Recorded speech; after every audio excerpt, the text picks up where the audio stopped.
Баршаңызға қайырлы күн достар, каналыма қош келдіңіздер. Бүгін сіздермен өте керемет дәмді балықтың рецептімен бөлісетін боламын. Каналға тіркеліп лайк басып өтіңіздер.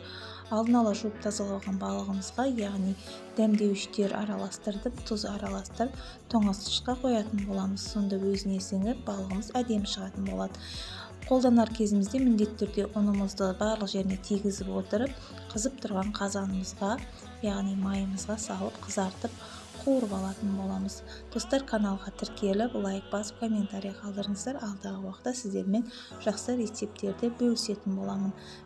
Бірінші беті қызарып піскен соң, екінші бетін міндетті түрде осылайша аударып, яғни пісіріп алатын боламыз.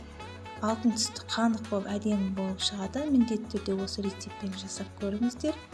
Видеода көріп тұрғандарыңыздай балығымыз пісіп дайын болды. Өте әдемі, керемет, дәмі де әдемі болып шығады. Міндетті түрде осы рецептпен жасап көріңіздер. Достар, егер видеоны ұнаса лайк басып, комментарий жазып, арнаға тіркелуді ұмытпаңыздар. Менің каналымның дамуына өз үлесіңізді қоса кетіңіз. Видеоның соңына шейін қарағаныңыз үшін рахмет. Келесі видеода көріскенше.